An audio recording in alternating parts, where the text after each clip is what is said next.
नमस्कार साथियों, हंस वाहिनी जीके क्लासेज में आप सभी लोगों का हार्दिक स्वागत है। साथियों, कैसे हो तुम सभी साथियों?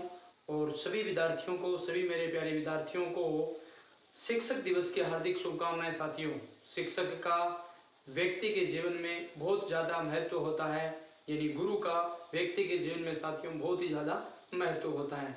गुरु ही एक गुरु के अंदर एक ऐसी शक्ति होती है साथियों, वो आप लोगों के अंदर यानी कि मनोभावों को तब्दील करने की क्षमता रखता है। साथियों, अगर वास्तव में यानी कि गुरु एक ऐसी मतलब अद्भुत शक्ति होती है मेरे बंधुओं, कि जो आप लोग जा किसी दिशा में रहे हो, गलत दिशा में, तो आप ये मतलब सोच ही नहीं सकते कि उस दिशा को हम बदल दें या नहीं बदलें। तो गुरु एक ऐसी चीज़ होती है साथियों, वो आप लोगों को यानी कि नेक रास्ते पर चलने के लिए प्रेरित करता है, और उनके यानी कि वक्तव्य में और उनके मतलब जिस प्रकार की उनकी गतिविधियां होती हैं, उनसे मतलब वो विद्यार्थी के जीवन के अंदर आमूलचूल परिवर्तन करने की क्षमता भी साथियों रखता है। तो गुरु के जीवन में, हमारे जीवन में बहुत ही ज़्यादा महत्व है। आप सब लोग जानते हो, हमारे तो यहाँ पर गुरु को भगवान तक का क्या दिया गया साथियों, दर्जा दिया गया। और वास्तव में यानी भगवान को हम इस धरती के ऊपर देख नहीं सकते, लेकिन अनुभव जरूर कर सकते हैं। लेकिन गुरु एक ऐसा प्राणी है साथियों, जिसे आप लोग इस धरती पर देख भी सकते हो, उनसे मिल भी सकते हो, उनसे परामर्श भी ले सकते हो, और हर एक मोड़ में, जिंदगी के हर एक मोड़ में गुरु की महती आवश्यकता होती है साथियों। इसलिए एक बार पुनः शिक्षक दिवस के साथियों सभी को हार्दिक शुभकामनाएं साथियों। ठीक है, आप लोगों को पता है अध्यापक और गुरु यानी कि आजकल जैसे पहले ये गुरु शब्द था और ये धीरे धीरे अध्यापक यानी टीचर्स में बदल चुका है। तो इसका मतलब केवल टीच यानी पढ़ाना, ठीक है, केवल यहाँ पर क्या अर्थ बता दिया गया, पढ़ाना। लेकिन इतने में पर्याप्त नहीं है साथियों, केवल पढ़ाना ही गुरु का कार्य नहीं होता है ना, केवल पढ़ाना ही गुरु का कार्य नहीं होता। गुरु का कार्य होता है आपके जीवन के अंदर आमूलचूल परिवर्तन लाना, कुछ बेहतर चीज़ें हैं इस प्रकार की सलाह आप लोगों को दे देना, या कुछ अपने जीवन के आपके जीवन में आमूलचूल परिवर्तन कर देना। निराशा के दौर में अगर आप गुजर रहे हो, तो आशा आप लोगों के लिए एक अच्छे भविष्य की कामना भी गुरु करता है साथियों। हम लोगों के लिए यानी कि हम लोगों के लिए गुरु भी ऐसा कार्य करता है। तो बंधुओं, समय अपना यानी कि अब भारतीय इतिहास की कक्षा का है, तो भारतीय इतिहास की कक्षा को हम लोग शुरू करते हैं साथियों। मैंने आपको कहा है कि हम आरंभिक भारतीय इतिहास को पढ़ रहे हैं, नेसेंट हिस्ट्री ऑफ इंडिया, यानी प्राचीन भारत का इतिहास हम पढ़ रहे हैं। और उसी के तहत साथियों आज एक बहुत ही जबरदस्त टॉपिक तक हम पहुंच गए हैं, जहां से परीक्षाओं में फिक्स प्रश्न है, 2 या 3 प्रश्न यहाँ से परीक्षाओं में मिलते हैं। और अभी जो हमारा टॉपिक है वो है साथियों महाजनपद काल। जैसा कि आप लोगों को पता है, फिक्स नपा तुला प्रश्न यहाँ से आता है। एक प्रश्न तो ये आता है कि कौन से महाजनपद की कौन सी राजधानी है, इनको इनसे मिला दीजिए और कूट का चयन कर लीजिए। कठिन से कठिन ये आएगा, और हालांकि कूट वाला प्रश्न बहुत ही सरल हो जाता है, कठिन नहीं होता, लेकिन हम उसे देखकर घबरा जाते हैं। और प्रश्न डायरेक्ट सीधा पूछा जाता है, और पीछे ये रीट वाली भर्ती थी, उसमें भी ये प्रश्न आए थे राजधानियों वाले, तो आप लोगों को थोड़ा ध्यान रखना है। और यहाँ से ही साथियों है ना, ये महाजनपदों के अंदर एक मगध जो साम्राज्य है उसका उत्कर्ष काल भी हम यहाँ से क्या करने वाले साथियों, पढ़ने वाले। देखिए, कोई भी चीज हम पढ़े, सबसे पहले दिमाग में ये खाका तैयार होना चाहिए कि हम क्या पढ़ रहे हैं, ठीक है, और इसके तहत हम क्या क्या पढ़ेंगे। तो अभी हम जो शुरू कर रहे हैं साथियों, महाजनपद काल पढ़ रहे हैं। महाजनपद काल हम यहाँ से शुरू करेंगे, ठीक है। अब महाजनपद काल बना कहाँ से, इसकी संकल्पना कहाँ से शुरू हुई, ये सारी चीजें हमें यहाँ से आरंभ के तौर पर हमें पढ़नी है, महाजनपदों का सामान्य परिचय। और वैसे हर कोई मतलब फटाफट हम पढ़ लेते हैं कि 16 महाजनपद, ये राजधानी, इतनी इतनी चीजें, फटाफट ऐसा काम नहीं चलेगा। थोड़ा सा धैर्य भी आपको रखना होगा, क्योंकि बहुत सारी चीजें हैं डायरेक्ट वहां से न आकर के थोड़ा सा प्रत्यक्ष रूप से पूछ ली जाती हैं, उनको पढ़ने के लिए थोड़ा सा आपको समय देना पड़ेगा। ज़्यादा समय मुझे भी पता है आपके पास भी नहीं है, और इतना मेरे पास भी एक्स्ट्रा नहीं है, फिर भी हम दोनों मिलकर के अपनी जितना भी समय हम देंगे बेहतर करेंगे साथियों, ठीक है। यानी आपको अंधेरे से प्रकाश की ओर लाने का कार्य है, वो मैं पूरी तरह से करने में पूरी कोशिश करूंगा। और मैं ऐसा आशान्वित भी हूँ कि आप शायद इसमें आगे बढ़ रहे हैं, जरूर सीख रहे हैं। अगर आप लोगों को मैं ये दावा करता हूँ, अगर भारतीय इतिहास के बारे में कोई जानकारी नहीं है, तो आप लगातार मेरे साथ जुड़े रहिए। अगर आपको समय मिलता है तो, या समय नहीं है वो तो अलग बात है, अगर समय मिलता है तो निश्चित तौर पर आज से 2 या 3 महीने के बाद, जितना भी समय है उसके बाद आपको मैं ये बताऊंगा। अब मैं क्या बताऊंगा, आप खुद ही बता दोगे कि हमें ये चीज़ें भारतीय इतिहास में आती हैं, इतना सरल बना दिया जाएगा। तो साथियों, इसी मुहिम के तहत आइए हम एक साथ मिलकर के शुरू करते हैं अपनी इस मुहिम को आगे। और मैंने आज का टॉपिक आप लोगों को बताया साथियों महाजनपद काल, यानी कि बहुत ही महत्वपूर्ण टॉपिक है हमारा महाजनपद। यहाँ बहुवचन बना दीजिए महाजनपदों का उदय, इस प्रकार टॉपिक को शुरू कर लीजिए। महाजनपदों का उदय, जैसे ही यानी कि महाजनपदों का उदय यहाँ पर आप लिख सकते हो उत्कर्ष, यानी कि ये धीरे धीरे आगे बढ़े। ठीक है, तो महाजनपदों का उदय कहाँ से हुआ, कैसे हुआ, क्या हुआ। देखिए आप लोग पीछे वाली चीजें आपको अगर याद है तो आपको कोई दिक्कत नहीं आएगी। साथियों हम लोगों ने पढ़ा था वैदिक काल में, हमने आर्य पढ़े थे और आप लोगों को मैंने ये बताया था कि ये जो आर्य लोग हैं ये कहाँ पर रहते थे, कबीलों में। आरंभ में जब ऋग्वेद हमने पढ़ा था तो ये कहाँ पर रहते थे, कबीला में रहते थे, कबीले में। ठीक है, हाँ तो ये लीजिए बहुवचन बनाते कबीले में। और फिर यहाँ यानी कबीला था, कबीले में थे, चलो वापिस कर देते कबीला। देखिए कबीला यहाँ पर था, फिर ये लोग क्या है स्थायी रूप से रहने लगे थे। तो फिर हमने बात की थी ग्राम, जन, विश्व इत्यादि हमने इकाइयां पढ़ी थी, तो वो भी बहुत ही इंपॉर्टेंट इकाइयां थी। तो यहाँ पर कबीला के बाद में इन लोगों ने क्या बना लिए, जन बना लिए, जन। ठीक है, जन से ही साथियों जनपद बना है। क्या बना है, जनपद बना है। और इसी जनपद से यानी कि बाद में बन गया महाजनपद। ठीक है, तो ये एक तरीके से इकाई होगी साथियों, प्रशासनिक इकाई। तो गौर करना, जैसे हमारे वर्तमान के अंदर क्या है, तहसील है।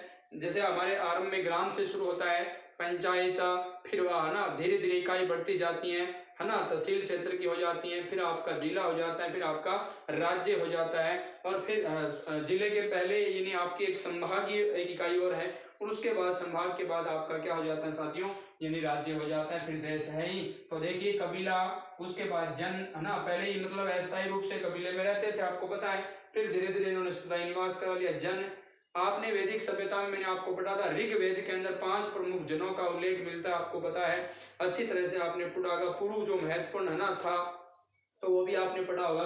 तो देखिए जन, उसके बाद है ना जन, जन के अंदर भी यहाँ पर मैंने आप लोगों को बताया था, यानी कि जब हम युद्ध पढ़ रहे थे 10 राज्य युद्ध, उसके अंदर भी हमने बात की थी सुदास के साथ, है ना, बहुत ही महत्वपूर्ण, वहां पर भी हमने बात की थी 10 जो जनपद थे वहां पर 5 आर्य जन थे, 5 आर्य जन, 5 अनार्य जन का भी उल्लेख मैंने आपको बताया था। उसके बाद देखिए जनपद, जन से जब जन धीरे धीरे बड़े होने लगे, है ना, जन धीरे धीरे थोड़ा है ना मिलकर के बड़े जनों के रूप में बदल गए, तो फिर वो बाद में जनपद कहलाए। और जनपद का प्रत्यक्ष रूप से कहीं पर उल्लेख नहीं मिलता, डायरेक्टली सीधा, यानी जन, जन से सीधा फिर महाजनपद। हालांकि बीच में जनपदों का भी निर्माण हुआ और उसके बाद साथियों महाजनपद। अब ये महाजनपद बने कब, ये घटना किस काल की थी, तो ये बहुत ही इंपॉर्टेंट बात है साथियों, 600 ईस्वी पूर्व है। ठीक है, वैदिक काल जब समाप्त होता है 600 ईस्वी पूर्व, यानी 600 बीसी में महाजनपदों का क्या हुआ साथियों, उदय। बहुत ही महत्वपूर्ण है, प्रश्न आ जाएगा, 600 ईस्वी पूर्व है। अब ये महाजनपदों का उदय 600, उसी क्रम को, उसी बात को आगे बढ़ाते जाइए साथियों, इसी बात को आगे बढ़ाते जाइए ताकि आप समझ जाओ। इनका क्रम तो ये आप लोगों ने वहां से पढ़ा है। तो 600 बीसी मतलब अपन कह देंगे 600 बीसी, है ना, या 600 ईस्वी पूर्व। ठीक है, तो यहाँ से साथियों देखिए क्या हुआ कि व्यक्ति को, मैंने आप लोगों को बताया था जब हम लोग पढ़ रहे थे वैदिक काल पढ़ रहे थे, तो उसके अंतिम रूप में यानी कि उत्तर वैदिक काल में हमने ये बात हमें पता हुआ था कि आर्यों को लोहे की जानकारी हो गई थी, ये हमने पढ़ी थी। उत्तर वैदिक काल में लोहे की जानकारी हो गई थी, वो स्थायी रहने लगा था, कबीला से छोड़ करके स्थायी रहने लगे थे, कृषि कार्य इत्यादि कुछ बदलाव आया था। तो 600 ईस्वी पूर्व में यहाँ पर साथियों जो महत्वपूर्ण चीज थी वो थी लोहे की जानकारी। क्या थी, लोहे की जानकारी। और जैसे ही लोहे की जानकारी हुई साथियों, इस लोहे की जानकारी से यहाँ पर बहुत ज्यादा परिवर्तन देखने को मिले, और वो परिवर्तन किस रूप में आप लिख सकते हो यहाँ पर, सामाजिक, आर्थिक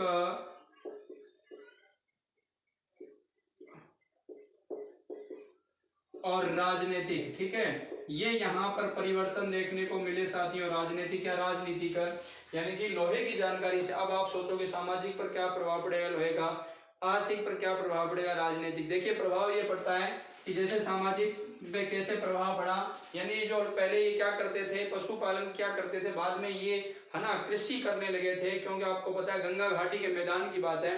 ये जो महाजनपदों का उदय हुआ ना, मैं थोड़ा सा आप लोगों को बता देता हूँ। मध्य गंगा घाटी का मैदान ऐसे कहा जाता है, मध्य गंगा घाटी का मैदान,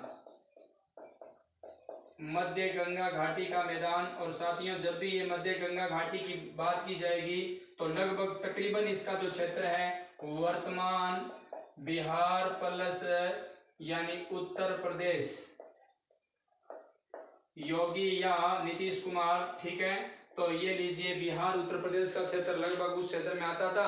अधिकतर महाजनपद यहाँ पर फैले हुए थे। और भी अपन बात करेंगे, ऐसा नहीं है वहां तक सीमित है, कुछ भाग के अंदर भी है, कुछ दक्षिण भारत के अंदर एक आपका महाजनपद मिलेगा, बात करेंगे। तो मध्य गंगा घाटी का जो मैदान था यहाँ के ऊपर महाजनपद 600 ईस्वी पूर्व में हुआ। क्या लोहे की जानकारी यहाँ पर है ना मनुष्य के पास आई, आर्यों के पास। तो सामाजिक, आर्थिक और राजनीतिक गतिविधियों में बदलाव आया। कैसे सामाजिक, मतलब पहले ये पशुपालन करते थे, अब कृषि, क्योंकि अच्छे उपकरण मिलने लगे थे, हल इत्यादि इन्होंने बनाने शुरू कर दिए थे तो प्रचुर मात्रा में। तो ये यहाँ पर इनको क्या हुआ, फायदा हुआ। तो उनकी स्थिति भी बदल गई। आर्थिक अपने आप है, जब कृषि करने लगे तो फिर ये थोड़े है ना व्यापार भी है ना, इसके माध्यम से लोहे से क्या मुद्रा का भी उल्लेख मिलता है साथ में। यहाँ पर लोहे की जब मुद्रा चली तो यहाँ पर क्या हुआ, व्यापार की सुगमता होगी। पहले वस्तु विनिमय में चलता था, यहाँ पर भी। राजनीतिक जो स्थिति थी साथियों, देखिए राजनीतिक स्थिति अपने आप बदल गई कि जैसे ही यहाँ पर, यहाँ तो मैंने आप लोगों को बता दिया महत्वपूर्ण बात, कृषि से भी है ना, कृषि सामाजिक में भी आर्थिक दोनों में उस प्रकार आ जाएगी। और राजनीतिक में क्या हुआ कि यहाँ पर लोहे की जब जानकारी हुई तो व्यक्तियों ने क्या किया, अस्त्र शस्त्र बना लिए। तो फिर युद्ध जैसी स्थितियां भी यहाँ पर देखने को मिलती है साथियों, ठीक है। तो ये वाली बात देखिए, राजनीतिक स्थिति भी ये लोग अपनी अपनी सुदृढ़ करने लगे। और इसका एक प्रमुख कारण ये भी था, जब मगध साम्राज्य हम पढ़ेंगे, मगध साम्राज्य सर्वाधिक शक्तिशाली क्यों था, वहां पर एक तो हाथी बहुत प्रचुर मात्रा में सेना के लिए मिल जाते थे और लोहे की प्रचुर मात्रा में उपलब्धता थी। इस कारण मगध क्या हो जाता है, सर्वाधिक शक्तिशाली। बात अपन करेंगे। तो मैंने आरंभ की चीज बताई है, 5 मिनट है, यहाँ से बहुत सारे प्रश्न पूछ लिए जाते हैं परीक्षाओं में, अलग अलग घुमा करके लैंग्वेज चेंज मिलती है, हम सोचते हैं कि हमें ध्यान नहीं है। तो देखिए लोहे की जानकारी से सामाजिक, आर्थिक और राजनीतिक जब बदलाव आया तो तब ये जो लोग हैं शक्तिशाली रूप में, यानी ये शक्ति संगठित, धीरे धीरे संगठित होने लगे और एक जगह यानी कि धीरे धीरे नगरों के रूप में स्थापना करने लगे। तो ध्यान रखना, ये जो महाजनपद काल है ना, महाजनपद, इसे द्वितीय नगरीकरण भी कहा जाता है, द्वितीय नगरीकरण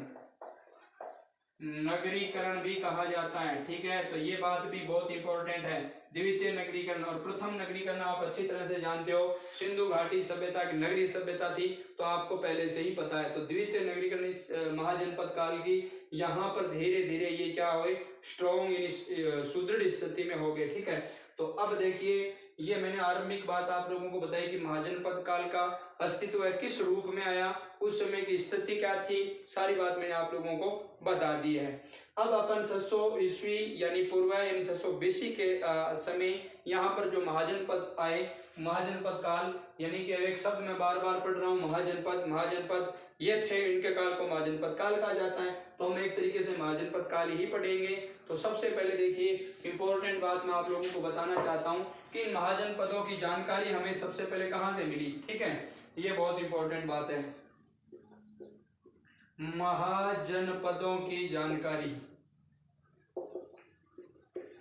महाजनपदों की जानकारी यानी जानकारी के स्रोत लिख सकते हो आप लोग, जानकारी लिख सकते हो। सबसे पहले जानकारी कहां से मिली, बहुत ही इंपॉर्टेंट 2 फैक्ट आप लोगों को याद करने हैं। एक तो ध्यान रखना साथियों, आपके बौद्ध ग्रंथ, और एक है आपका जैन ग्रंथ।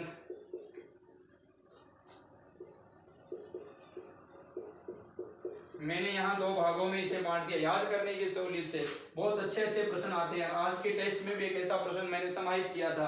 तो देखिए महाजनपदों की जानकारी सर्वाधिक है ना, सबसे जो महत्वपूर्ण जानकारी है बौद्ध ग्रंथ है साथियों, और इस बौद्ध ग्रंथ का नाम है, आप लोगों को याद करना है, अगुंतर निकाय। अनगुंतर निकाय कहा जाता है इसे, या अगुंतर निकाय।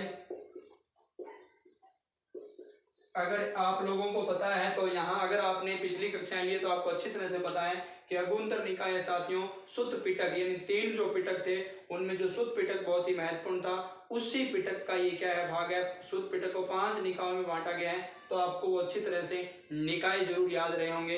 तो उसमें आप लोगों का ये साथियों अगुंतर निकाय है, बहुत ही महत्वपूर्ण। खुद्दक निकाय भी पढ़ा होगा आपने, बुद्ध की जातक कथाओं का उल्लेख वहां पर मिलता है। तो अगर ये चीजें अगर आपके याद आ रही है ना टाइम पर, तो ये मान के चलो कि वास्तव में बताने के बाद भी अगर याद आ रही है, जैसे मैंने बता दिया आपके याद आ गई हाँ है, इसका मतलब आपकी तैयारी हो रही है। ठीक है, तो अगुंतर निकाय मैंने आप लोगों को बताया साथियों। इसके अंदर एक तो ये बौद्ध ग्रंथ है अगुंतर निकाय, ठीक है, पिटक का भाग है, मैंने आपको बताया। उसके बाद आप ध्यान रखना साथियों, यहाँ पर एक महावस्तु ग्रंथ है, इसके अंदर भी उल्लेख मिलता है भैया, महावस्तु ध्यान रखना।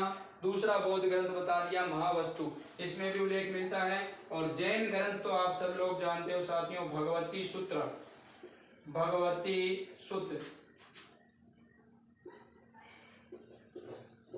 अब ये चीजें पीछे बिल्कुल पड़ी हुई। अब आप सोचोगे उस समय पढ़ रहे थे कि हमें क्यों पढ़ा रहे हैं, और अब आप पढ़ रहे हो कि सर दोबारा क्यों बता रहे हो। अरे भैया यहाँ इसके लिए बहुत ही महत्वपूर्ण है, क्योंकि हम महाजनपद पढ़ रहे हैं, इसलिए देखो महाजनपदों की जानकारी बौद्ध ग्रंथ अगुंतर निकाय महावस्तु में और जैन ग्रंथ भगवती सूत्र में। तो ये आरंभिक जानकारियां थी साथियों महाजनपद काल के बारे में। अब लीजिए मैं आपको थोड़ा आगे लिए चलता हूँ। कबीला, जनपद और महाजनपद, मध्य गंगा घाटी 600 ईस्वी पूर्व है। ठीक है, और फिर मैंने आपको बताया लोहे की जो जानकारी यहाँ पर आ गई, तो कई प्रकार के चेंजेस देखने को यहाँ पर मिले, बदलाव मिले। और महाजनपदों की जानकारी 3 महत्वपूर्ण ग्रंथ बताएं, बौद्ध ग्रंथ अगुंतर निकाय व महावस्तु, और एक आप लोगों का महावस्तु है ध्यान रखना, और एक आपका जैन ग्रंथ है भगवती सूत्र। इनमें 16 महाजनपदों का उल्लेख मिलता है। भगवती सूत्र को आप जानते हो है ना, जैन धर्म मतलब जैन धर्म के जो 24वें तीर्थंकर थे महावीर स्वामी, उनकी जीवनी का उल्लेख है। अन्य तीर्थंकरों की जीवनी का भी उल्लेख उसमें मिलता है। तो ठीक है, तो महाजनपदों का उद्देश्य हमने पढ़ रहे हैं साथियों। अब मैं एक इंपॉर्टेंट बात बता रहा हूँ, यानी कि अब अभी तो हमने ये बात की है कि महाजनपदों का यहाँ उल्लेख मिलता है इन ग्रंथों में।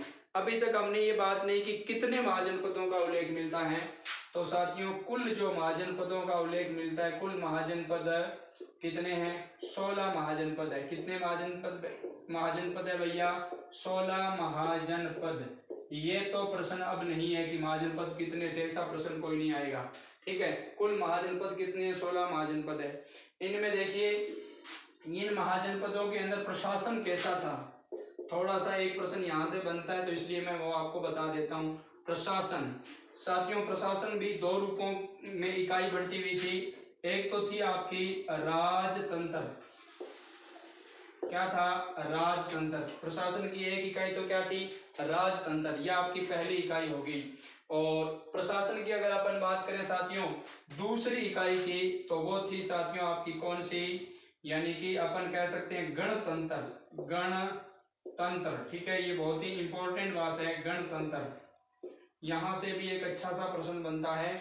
प्रशासन यानी राजतंत्र, गणतंत्र। राजतंत्र का तात्पर्य क्या हो गया?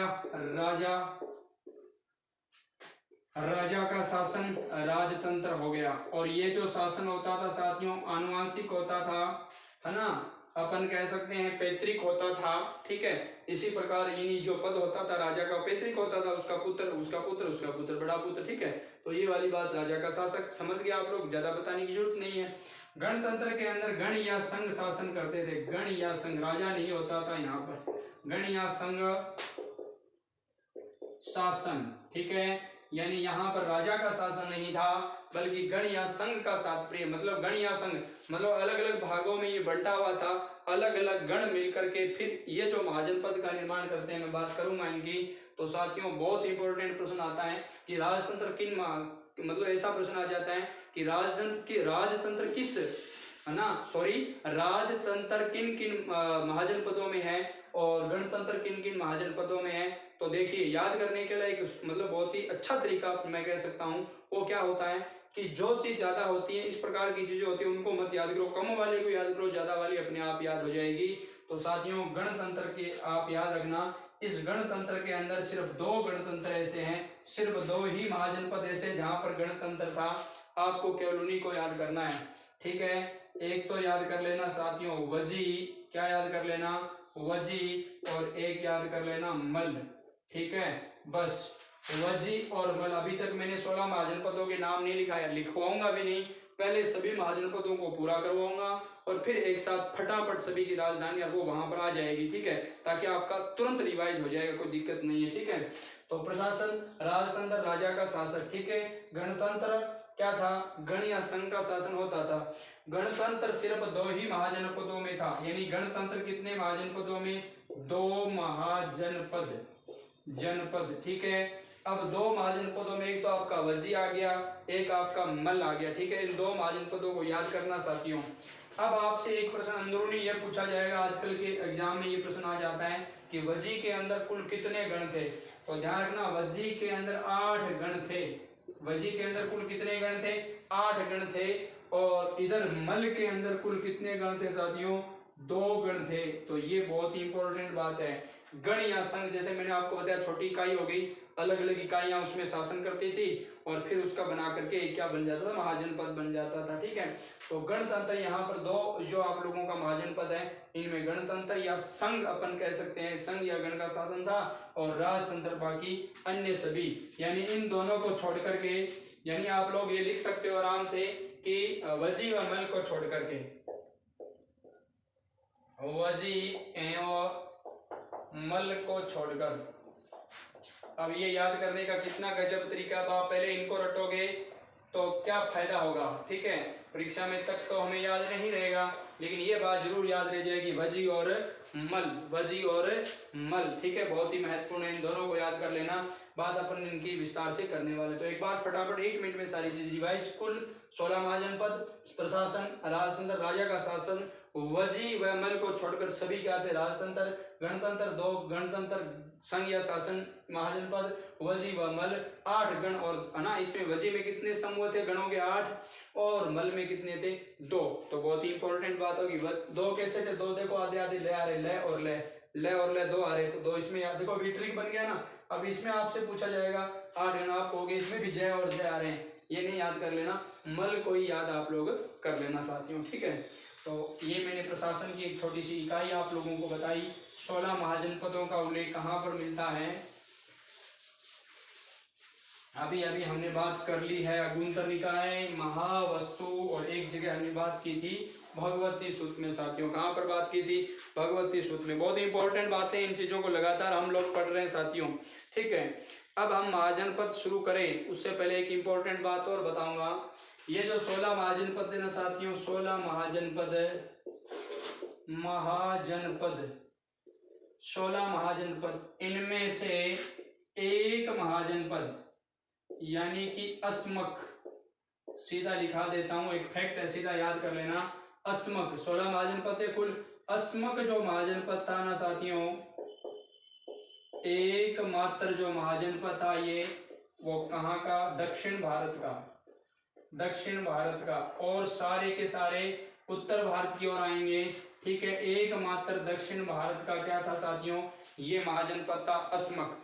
बात इसके बारे में करने वाले पोतन या पोटन इसकी राजधानी, गोदावरी नदी, इतनी इसके बारे में जानकारी मिलती है, वो आगे हम पढ़ेंगे। और 16 महाजनपदों में अस्मक एकमात्र दक्षिण भारत का है, बाकी सारे कौन से भारत के हैं, उत्तर भारत के। तो ये तो फैक्ट आपको याद हो गया, बताने की क्या जरूरत है।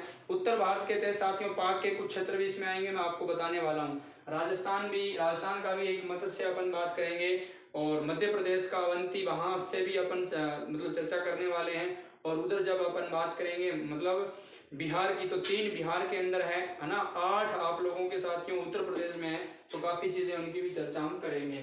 तो 16 महाजनपदों की एक फैक्ट मैंने यहाँ पर बता दिया, अस्मक एकमात्र दक्षिण भारत का। अब साथियों ले लेते हैं महाजनपदों को, अब ले लेते हैं महाजनपदों को। सबसे पहले जिस महाजनपद की बात करेंगे वो है 1 नंबर, 1 नंबर हम बात करेंगे साथियों मगध की, किसकी, मगध महाजनपद, ठीक है। बहुत ही महत्वपूर्ण है भैया।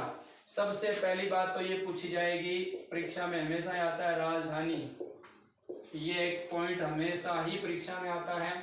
और आजकल मतलब किसी भी एग्जाम में जाओ आप लोग, महाजनपदों से संबंधित, राजधानियों से संबंधित प्रश्न बहुत ही जरूरी मतलब आ ही जाता है, ठीक है।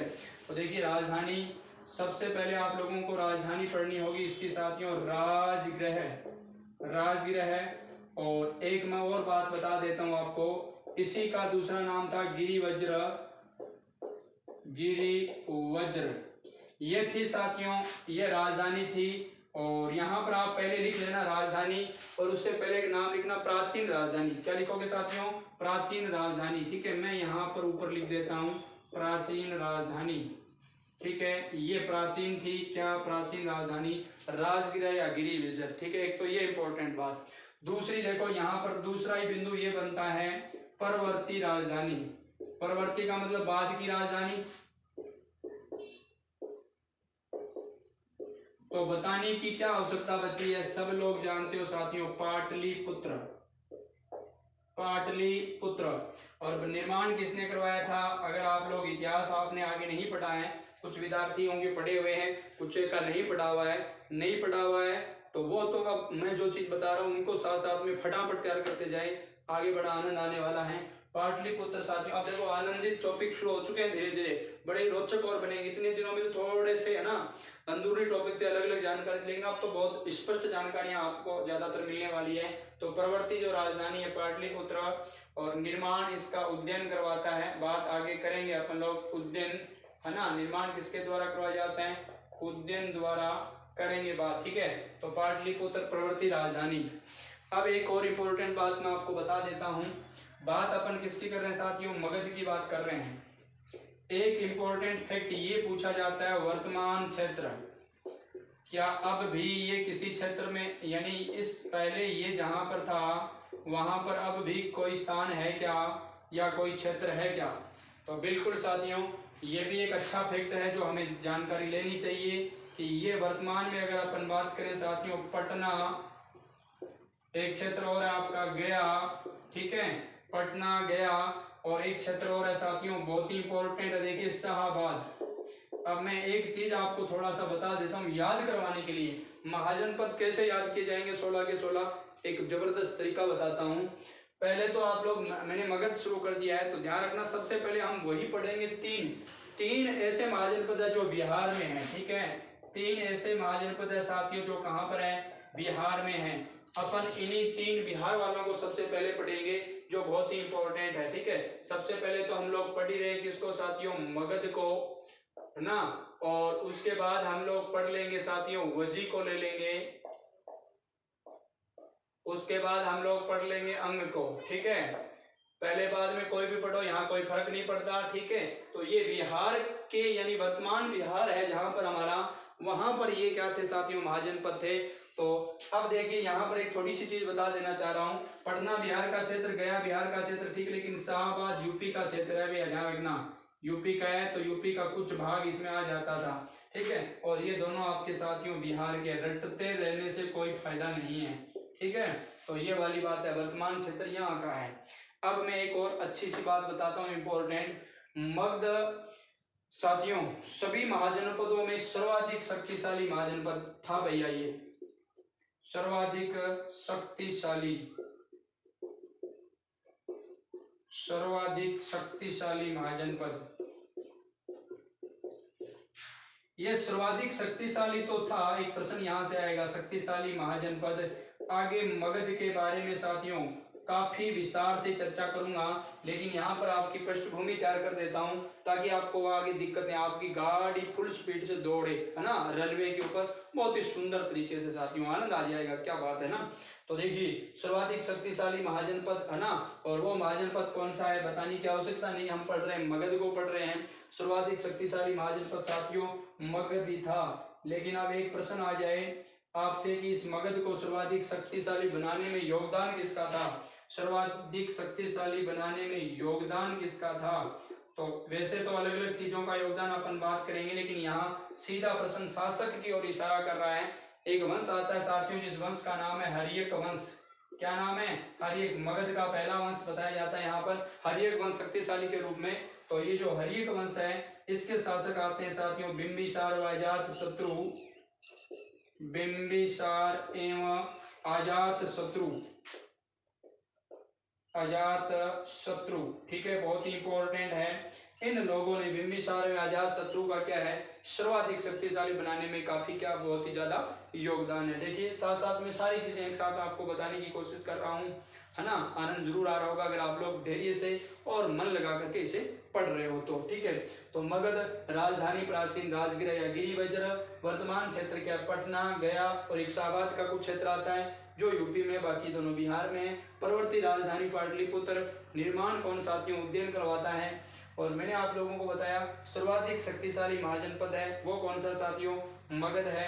योगदान आप लोगों को मैंने बता दिया, हर्यक वंश है ना, ये हर्यक वंश है साथियों। आगे बात करेंगे हसीन मौर्य, है ना। यहाँ पर मगध के अंदर 4 बहुत ही महत्वपूर्ण राजवंश होते हैं, है मतलब सबसे पहले हर्यक वंश, उसके बाद साथियों हम शिशुनाग वंश पढ़ेंगे, उसके बाद हम पढ़ेंगे साथियों नंद वंश पढ़ेंगे, और उसके बाद साथियों मौर्य वंश पढ़ेंगे। तो बहुत ही इंपॉर्टेंट चीजें हैं वो भी हम साथियों किसके बारे में पढ़ने वाले हैं अपन, यानी सबसे इंपॉर्टेंट चीजें हैं इन्हीं के बारे में पढ़ने वाले हैं। एक तथ्य और लोग याद कर लेना जो मैं आप लोगों को बता रहा हूँ। अगर आप लोगों को एक प्राचीन कहानी याद आ रही होगी तो कुछ चीजें महाभारत काल के अंदर, महाभारत काल की कुछ बातें याद आ रही होगी साथियों। यानी मगध की बात अगर महाभारत काल के संदर्भ में करें तो एक बहुत ही इंपॉर्टेंट याद है, महाकाव्य काल कह सकते हो आप, महाकाव्य काल। और महाकाव्य काल में ही महाभारत में मगध का राजा, अगर आपको पता है तो मगध का राजा कौन था, तो आपको अच्छी तरह से पता है जरासंध। कौन था साथियों, जरासंध, ठीक है। और ये वही जरासंध है जिसको भगवान श्री कृष्ण ने यानी कि भीम की सहायता से इसका वध करवाया था। तो आपको पता है ये भी खतरनाक शासक था, बहुत शक्तिशाली शासक था। तो महाभारत काल में जरासंध यहाँ का क्या था साथियों, शासक था। अगर इस प्रकार का कोई प्रश्न आपसे पूछा जाए तो आप लोग जरूर बताना, ठीक है। तो ये था मगध महाजनपद की आरंभिक जानकारी। हालांकि मगध के बारे में अलग अलग वंश आएंगे, उन वंशों को भी हम पढ़ने वाले हैं। ओके, तो अब मैं एक बार इस चीज को मिटा रहा हूं, आपने लिख लिया है या स्क्रीनशॉट ले लेना। और अधिकतर तो देखिए दोबारा देख लिया करो, कोई शिक्षा अगर समझ में नहीं आती है तो उनको दोबारा लिख लिया करो, ठीक है। और नोट जरूर करना साथियों इन चीजों को, क्योंकि ये समय दोबारा आप लोगों को इतना लंबा देखने को मिले या नहीं मिले। हाँ, हो सकता है कुछ चीजें अगर भूल जाएं तो आपके तैयार है प्ले लिस्ट में वीडियो, आप देख सकते हो आराम से, कोई दिक्कत नहीं है। और अगर आप लोगों को समझ में एक बार में आ चुकी है, वैसे तो यहाँ दोबारा समझने की आवश्यकता ही नहीं है, ठीक है। सारी चीजें यहीं पर तुरंत ही समझ में आ जाती हैं। अब ले लेते हैं साथियों 2 नंबर। मैंने आप लोगों को बताया अभी 3 हम बिहार वाले पहले पढ़ लेंगे। तो 2 नंबर है साथियों वजी। क्या है वजी, वजी जो महाजनपद, हम क्या पढ़ रहे हैं महाजनपद, ठीक है। तो वजी जो महाजनपद है साथियों, सबसे पहले बात आती है इनकी राजधानी की। तो आप लोगों को उत्तर देना होगा वैशाली। क्या उत्तर देना होगा, वैशाली, बहुत ही महत्वपूर्ण है, ठीक है। वैशाली जो कि वजी महाजनपद की क्या है साथियों, राजधानी है। अब एक और इम्पोर्टेंट बात आप लोगों को ये याद करना है, अभी अभी मैंने आप लोगों को बताया है कि वजी जो महाजनपद है, अभी अभी मैंने एक चीज आप लोगों को बताई है साथियों, कौन सी, हाँ वर्तमान क्षेत्र में बता देता हूं इसका साथ साथ में। और साथ साथ में मैंने आपको पहले थोड़ी देर पहले बताया था कि गणतंत्र की बात हमने की थी, 2 गणतंत्र बताए थे वजी और मल। तो एक गणतंत्र आपके सामने आ चुका है साथियों, ठीक है। वर्तमान क्षेत्र ले सकते हो आप लोग, वर्तमान क्षेत्र। तो साथियों ये जो वर्तमान क्षेत्र है वो कहाँ है भैया, बिहार में तो है, लेकिन बिहार के अंदर एक बात तो ऊपर मैंने सीधा बता दी कि पहले हम बिहार वाले तीनों याद करेंगे। तो ये देखो वर्तमान क्षेत्र है, तो वर्तमान क्षेत्र कहाँ पर है, तो थोड़ा सा ध्यान रखना,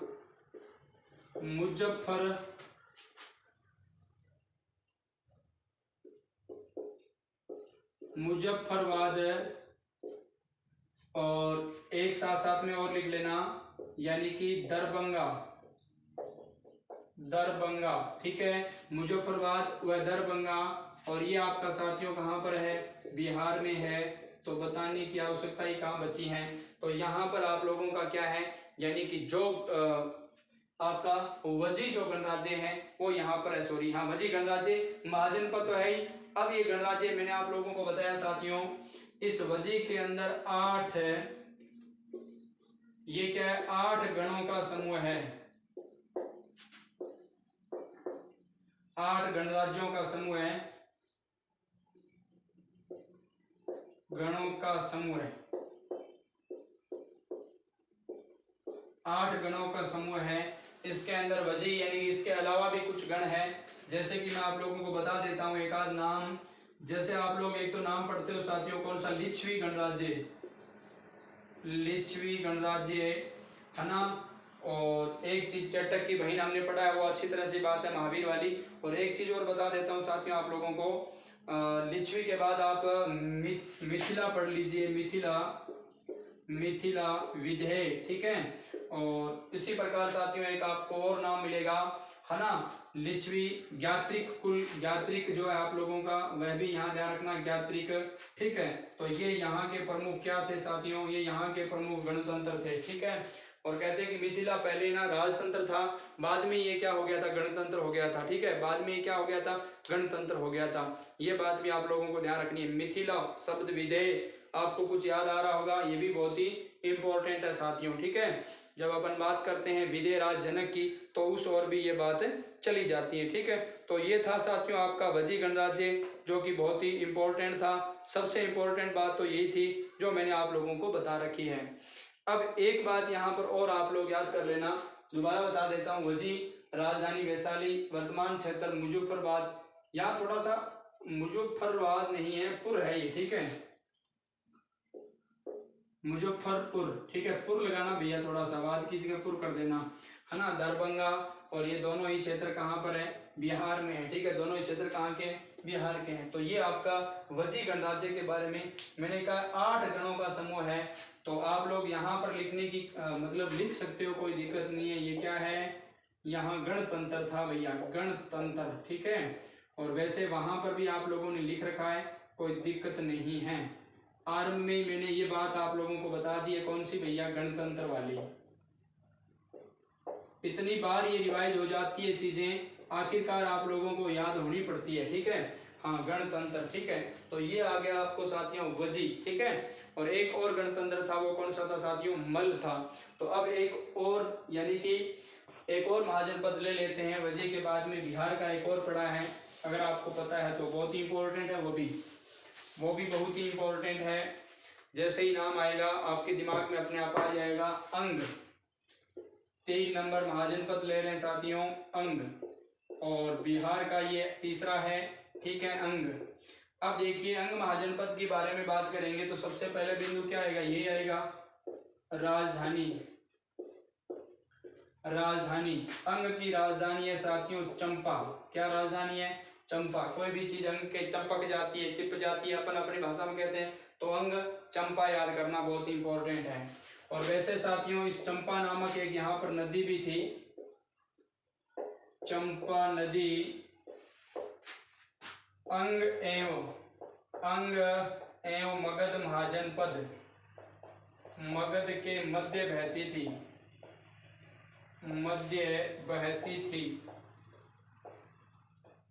ठीक है। बहुत ही इंपॉर्टेंट बात है साथियों, है ना।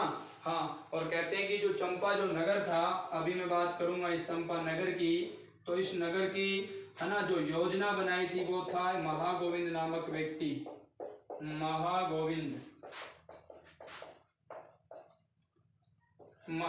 ने बनाई थी, ठीक है। तो ये प्रश्न भी आप वैसे कोई पूछे तो पूछ ले, लेकिन ध्यान रखना महागोविंद, ठीक है।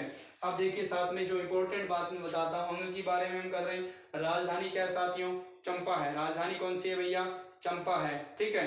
अब सबसे इंपॉर्टेंट बात यह है कि अगर अपन अंग के यानी राजधानी चंपा के बारे में बात करी है, ये जो चंपा है ना, इसकी राजधानी, इससे संबंधित काफी फैक्ट आते हैं।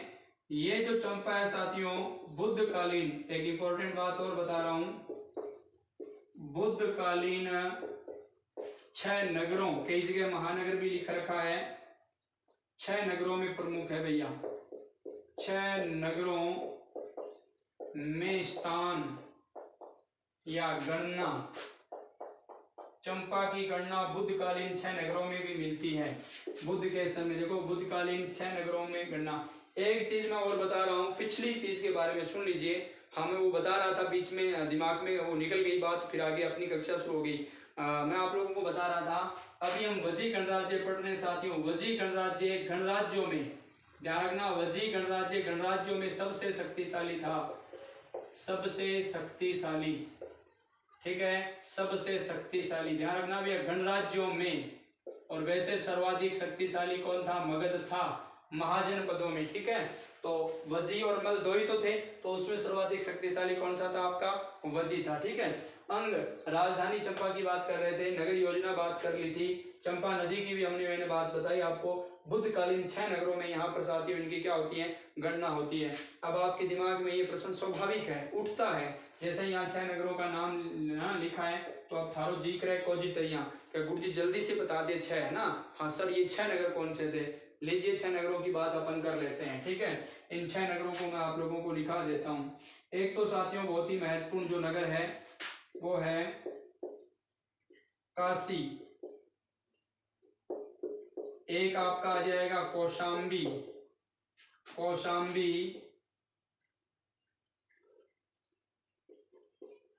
काशी कौशाम्बी। एक आता है साकेत, साकेत शब्द साथियों ध्यान रखना अयोध्या के लिए ही है, अयोध्या साकेत नगरी, ठीक है। प्रश्न आएगा कई बार, आगे आप पढ़ोगे तो आपको पता चलेगा। साकेत महाकाव्य भी है एक महान कवि का, और आपको विशेषकर ध्यान रखना है काशी, कौशाम्बी, साकेत, और एक है ना, मैंने आपको इसको अयोध्या बता दिया साकेत को, ठीक है। और कहते हैं कि महात्मा बुद्ध ने भी अपने 16 वर्ष यहाँ पर बिताए थे, महात्मा बुद्ध ने भी यहाँ पर, ठीक है। तो साकेत, अयोध्या, और उसके बाद साथियों आ जाएगा राजगृह, जो कि मगध की राजधानी थी, आप जानते होंगे राजगृह, गिरी वज्र इसे कहा जाता था। उसके बाद एक और नाम और लिख लो आप लोग, श्रावस्ती, श्रावस्ती बहुत ही इंपॉर्टेंट है, कौशल श्रावस्ती बात करेंगे अपन। और उसके बाद एक और नाम लिख लीजिए आप लोग, यानी कुल मिलाकर हमारे पास ये हो गए हैं। तो एक याद कर लेना साथियों, चंपा, क्या याद करोगे? चंपा, जो कि हम पढ़ रहे हैं। क्या हमारे पास 6 नाम इकट्ठे हो गए? काशी, कौशाम्बी, साकेत, राजगृह, श्रावस्ती और चंपा। बिल्कुल साथियों 6 नाम तक हम पहुंच चुके हैं, और इन नामों को आपको याद करना है। यानी कि बुद्धकालीन ये साथियों क्या थे? यानी कि आपके 6 महानगर थे, बुद्धकालीन 6 नगर, महानगर, बुद्धकालीन 6 महानगर, ठीक है। ऐसा कोई प्रश्न अगर परीक्षाओं में आपसे कोई पूछ ले तो आप लोग इसे आराम से बता सकते हो, और किसी को किसी प्रकार की कोई दिक्कत यहाँ पर होने वाली नहीं है, ठीक है। अब मैं एक इम्पोर्टेंट बात भी आप लोगों को यहाँ पर बताऊंगा, जो कि बहुत ही महत्वपूर्ण है। बुद्धकालीन संबंधित बात हमने कर ली है, ठीक है। एक तथ्य हमारे पास बचा है, उनको भी लेते हैं। कुछ एक तथ्य और है इनके बारे में, अंग के बारे में। अब एक बिंदु आप लोगों को और याद करना है, अंग का वर्तमान क्षेत्र नहीं किया हमने, सीधा चंपा को लेकर आगे बढ़ गए। तो वर्तमान क्षेत्र इसका ले लो, वर्तमान क्षेत्र राज्य कौन सा है साथियों? बताने की आवश्यकता नहीं है, ठीक है। वर्तमान क्षेत्र राज्य कौन सा बताने की आवश्यकता नहीं है, लेकिन क्षेत्र कौन सा है ध्यान रखना, भागलपुर। एक क्षेत्र और है साथियों मुंगेर, कौन सा है? मुंगेर। भागलपुर व मुंगेर जो क्षेत्र है साथियों, भागलपुर व मुंगेर जो क्षेत्र है, ये आपका किस महाजनपद का है? इसमें वर्तमान क्षेत्र ये अंग का है, तो अंग का। अब एक अच्छी सी बात बता देता हूँ साथियों, कौन सी? वो वाली बात, कौन सी वाली बात? महाभारत महाकाव्य वाली बात, ठीक है। तो ये भी बहुत अच्छी है, महाकाव्य काल। और महाकाव्य काल से मेरा तात्पर्य है महाभारत, महाभारत। और महाभारत में यहाँ का राजा कौन था भैया? कर्ण राजा था। आपको पता होगा महाभारत, अगर आपने देखी है तो लॉकडाउन में ये सीरियल दोबारा चले थे दूरदर्शन पर, तो आपको पता है आवाज कैसे आती है कि सावधान अंगराज कर्ण पधार रहे हैं, ठीक है। तो कहने का तात्पर्य अंग का राजा बनाया गया था दुर्योधन के द्वारा। तो अंग के राजा का जो उल्लेख मिलता है साथियों, वो आप लोगों को मैंने बताया। वर्तमान क्षेत्र भागलपुर और मुंगेर का क्षेत्र है, ठीक है, भागलपुर और मुंगेर का क्षेत्र। और वैसे तो देखिए, हाँ, इस अंग में देखो आपको एक ट्रिक बताता हूँ, बीम। देखिए बीम है ना, बीम याद करना, बीम। देखो बी अम होता है तो, लेकिन इसको बोलेंगे बीम, क्या बोलेंगे? बीम। तो बी से हो जाएगा भागलपुर, बी से भाग किया मैंने यहाँ पर ध्यान रखना, और मैं से मुंगेर, ये दोनों क्षेत्र इसके आएंगे, ठीक है। और अभी हमने एक और पढ़ा था, उसको भी थोड़ा सा वैसे ट्रिक से याद कर लेना, मुजफ्फराबाद है ना, मुद्दा वैसे याद कर लेना सीधा, है ना, मुद्दा या एमडी याद करना, एमडी क्या, वजी क्या था, एमडी था, ठीक है। वजी क्या था साथियों, एमडी। अरे भैया वजी क्या था, एमडी। बोलो पीछे पीछे कि वजी क्या था, एमडी था। एमडी का मतलब मुजफ्फरपुर और डी का मतलब दरभंगा, तो वो वहां दोनों पर थे। अब बात ऊपर की कौन सी, मगध की, तो मगध तो आप अच्छी तरह से जानते हो, पटना, उसके बाद साथियों आपका गया, और उसके बाद साथियों मैंने आपको बताया शाहबाद। क्या बताया, शाहबाद, तो वो तो वैसे याद हो जाएगा। शाहबाद का दुर्ग भी है हमारे यहाँ, लेकिन वो ध्यान रखना बारह वाला नहीं है, और वो अपना उत्तर प्रदेश वाला बात हम कर रहे हैं, ठीक है। तो भागलपुर, मुंगेर, बिहार, और ये है आपका महाकाली काल में, महाभारत में कर्ण यहाँ का क्या था साथियों, राजा था। अब मैं एक चीज और बता देता हूँ साथियों, जब अना यानी कि बाद में अंग और मगध की, एक तो यहाँ पर साथियों ध्यान रखना, अंग एवं मगध का लगातार संघर्ष होता रहता था, लगातार संघर्ष, ठीक है। अंग और मगध का लगातार क्या रहता था, संघर्ष, मतलब लड़ाई। मगध का राजा था साथियों बिंबिसार, ठीक है। बिंबिसार के समय मैंने आपको बताया मगध बहुत प्रभावशाली हो गया था, सभी महाजनपदों पर मगध ने क्या कर लिया था, अधिकार कर लिया था, लास्ट में बहुत बड़ा बन गया था। तो मगध के उत्कर्ष को भी आगे पढ़ेंगे, चिंता नहीं करें। लेकिन यहाँ पर मैंने एक इंपॉर्टेंट फैक्ट आपको बता दिया है, मगध का राजा बिंबिसार के द्वारा साथियों अंत में यहाँ के शासक ब्रह्मदत्त को हरा करके, यानी कि अंग को मगध में मिला लिया जाता है, ठीक है। तो अंग एवं मगध का लगातार संघर्ष चलता था साथियों, यानी कि लड़ाई चलती थी, संघर्ष चलता था, बात एक ही है। और यहाँ पर अंत में बिंबिसार के द्वारा साथियों, बिंबिसार द्वारा अंग के शासक ब्रह्मदत्त को हराकर मगध में मिला लिया, अंग को मगध में मिला लिया, अंग को मगध में मिला लिया। ये मगध पहले से ही बना हुआ था, मगध में मिला लिया,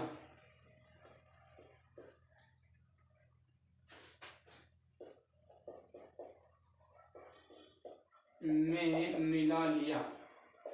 इतना लंबा लिखने की आवश्यकता नहीं, लेकिन लाइन शुरू हो गई तो मैंने इसे पूरा कर दिया, है ना। शॉर्ट में लिख सकते हो, अंग मगध शॉर्ट में लिख सकते हो आप, बहुत ही सरल, लेकिन आपको समझ में आना चाहिए, इतना ही शॉर्ट में लिखना, बहुत ही ज्यादा शॉर्ट में भी मत लिखना कि दोबारा जब आप देखो तो आपको लगे कि ये कहानी हो क्या गई आखिरकार, ठीक है।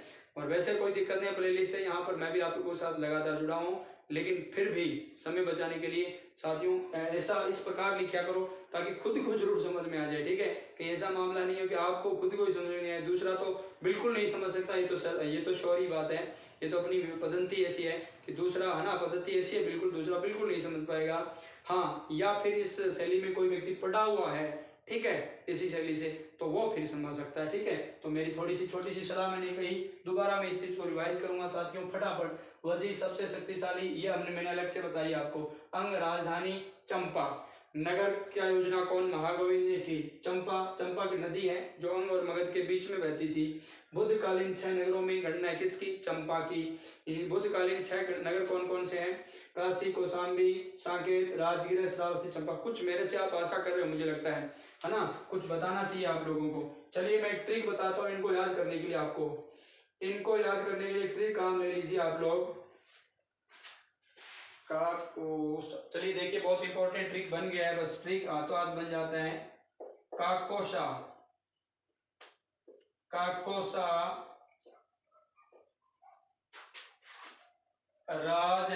राजर्षि, ठीक है, राजर्षि, ओके। और लास्ट में लिख लेना चंपा।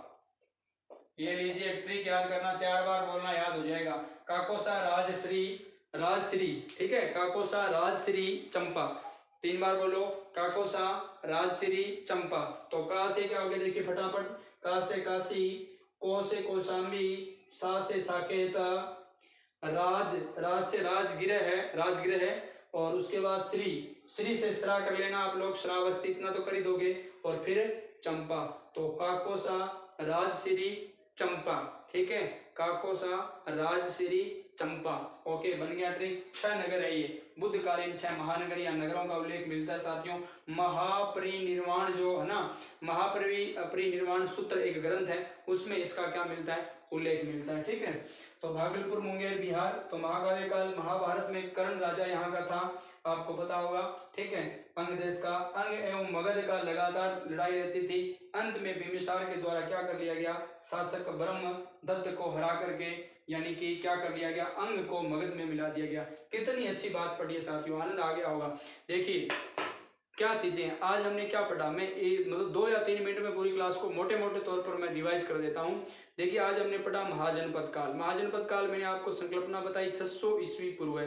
क्यों, सबसे पहले है ना आपका कबीला है ना, हमने पढ़ी वो आर्य वाली बात। फिर आपका जन है ना, महाजन, और फिर आपका मतलब जनपद, और आपका क्या बन गया, महाजनपद। और फिर मैंने आपको बताया लोहे की जानकारी मिली, आर्थिक, सामाजिक और राजनीतिक परिवर्तन यहाँ पर आए देखने को मिले, है ना। ये फिर धीरे धीरे सैनिक शक्तियां सुदृढ़ करने लगे, हाथी वगैरह इत्यादि चीजें है ना अपनी सेना में शामिल करने लगे। और फिर हमने ये बात की थी कि यहाँ पर प्रशासन है वो किस प्रकार का था। तो मैंने आपको क्या, राजतंत्र और एक गणतंत्र 2 है आपका, मली और है ना, मतलब सॉरी वजी और मल। ठीक है, 2 हमने पढ़े, दोनों पढ़ लिए। उसके बाद मैंने बताया कि दक्षिण भारत में कौन सा महाजनपद है, तो एकमात्र है, अस्मक है, हमने बात की। उसके बाद मैंने आपको बताया कि कुल महाजनपद तो कितने, तो 16, और उनका मतलब वर्णन कहाँ कहाँ मिलता है, तो बौद्ध ग्रंथ 2 है। एक ग्रंथ का नाम है साथियों बौद्ध ग्रंथ आपका कौन सा, यानी कि अगुंतर निकाय, और एक है महावस्तु। ठीक है, और जैन ग्रंथ एक आपका साथियों भगवती सूत्र, इसके बारे में मैंने आपको पीछे कक्षा में बता चुका हूँ। और उसके बाद हमने ये बात की थी साथियों कि है ना, अन्य सारे वाली वो हमने बात कर ली कि अन्य सभी में गणतंत्र राजतंत्र है, 2 में गणतंत्र है। उसके बाद हमने मगध को शुरू किया, मगध की राजधानी हमने बात कर ली, राजगृह। और उसके बाद एक इसी की हमने महत्वपूर्ण बात की थी साथियों, गिरिवज्र, प्रवृत्ति राजधानी पाटलिपुत्र, और उज्जैनी उसको क्या करता है, विकास करता है। और ये सर्वाधिक शक्तिशाली था। शक्तिशाली कौन कर देता है, अजातशत्रु या बिंबिसार या अजातशत्रु दोनों, और ये यहाँ सर्वाधिक शक्तिशाली बना लिया जाता है। बाद में यही महाजनपद सभी पर अधिकार कर लेता है। और मैंने वर्तमान क्षेत्रों की भी बात की, 3 क्षेत्र बताए, गया, और एक आपका मतलब वर्तमान में अगर बात करें पटना, और साथ साथ में साथियों शाहाबाद जो कि यूपी का थोड़ा क्षेत्र। तीनों वैसे हमने किसके, मोटा मोटी सारे तीनों किसके अंदर है, बिहार में है। उसके बाद 2 नंबर को हमने लिया साथियों किसको, चंपा को, सॉरी 2 नंबर हमने ले लिया था किसको, यानी अंग से पहले हमने वजी को पढ़ा जो कि गणतंत्र था। 8 गणों का उसे क्या कहते थे, समूह कहते थे। राजधानी हमने बात कर ली थी साथियों उसकी, वैशाली की हमने बात की थी। तो ये जो महत्वपूर्ण थे 8 गण, उन गणों में मैंने एक तो आपको बताया था कौन सा, यानी कि एक मैंने बताया था लिच्छवी, ज्ञात्रिक और आपका मिथिला। ठीक है, विधेय के रूप में। तो वो भी आप लोग अच्छी तरह से क्या कर सकते हो, याद कर सकते हो। तो ये जो इंपॉर्टेंट बातें थी वो आप लोगों को वहां पर भी याद होगी। 8 गणराज्य थे जो वर्तमान में क्षेत्र मैंने कहा आप याद करो। वजी क्या था, एमडी था। वजी क्या था, एमडी। तो अम से मुजफ्फरपुर और डी से दरभंगा। उसके बाद साथियों क्या पढ़ा, अभी तो यही तो पढ़ा था जिसका नाम क्या था, अंग था, जिसकी राजधानी चंपा गोविंद है ना, वो नाम याद करो, महागोविंद ना, नगर योजना चंपा। एक नदी भी थी, दोनों के मध्य बहती थी। दोनों कौन कौन थे, अंग और मगध। और उसके बाद मैंने कहा अंग और मगध के बीच में लड़ाई भी होती है, और लड़ाई में अंत में बिंबिसार क्या कर लेता है, हरा देता है किसको, ब्रह्मदत्त को, और मगध में अंग को मिला देता है। और एक साथ में मैंने आपको बताया कि ये जो चंपा जो नगर है ना, बुद्धकालीन मतलब कितने बड़े नगरों में, 6 बड़े नगरों में शामिल था, यानी काशी, वाराणसी, कौशाम्बी क्षेत्र, साकेत, अयोध्या इसे कहा जाता था। और राजगृह है जो कि राजधानी थी, श्रावस्ती आगे अपन पढ़ेंगे कौशल। और ये जो है ना चंपा अभी हमने पढ़ा है। ट्रिक क्या याद करो, कितना अच्छा सा है, काकोसा राजश्री चंपा, काकोसा राजश्री चंपा। तो का से काशी, ओ से कौशाम्बी, सा से साकेत, और राजश्री से राजगृह, और श्री से श्रावस्ती, और फिर चंपा का आपको क्या हो गया साथियों, चंपा। ठीक है, और फिर हमने थोड़ी और बात कर ली थी इसका क्षेत्र कौन सा था, तो मैंने आपको कहा भीम। देखिए अंग कब अच्छे होते हैं, जब भीम निकालते हैं। क्या निकालते हैं, भीम निकालते हैं। ठीक है, ये बता रहा था मैं। तो अंग कैसे निकालते हैं, भीम। तो भीम। तो भागलपुर, और आपका ये क्या हो गया, मुंगेर, ये भी बिहार का है। तो 3 बिहार के पढ़े साथियों, इस प्रकार पढ़ेंगे, याद होकर ही रहेंगे, भूलने का सवाल ही पैदा नहीं होता। कक्षा कैसे लगी आप इसके बारे में मुझे जरूर राय देना साथियों। कमेंट बॉक्स आपके लिए इंतजार करेगा कि आप, मैं वहां देखने के लिए इंतजार करूंगा कि आपने क्या क्या प्रतिक्रिया इस कक्षा के बारे में लिखी है। तो साथियों यही आशा करूंगा, एक बार पुनः सभी विद्यार्थियों को शिक्षक दिवस की हार्दिक शुभकामनाएं साथियों। गुरु का जीवन में बहुत बड़ा महत्व होता है साथियों, ठीक है। इन्हीं शब्दों के साथ कि गुरुओं का लगातार सम्मान रखिए, इन्हीं शब्दों के साथ मैं मेरे शब्दों को यहाँ विराम दूंगा। जय हिंद, जय भारत, वंदे मातरम, जय हिंद की सेना।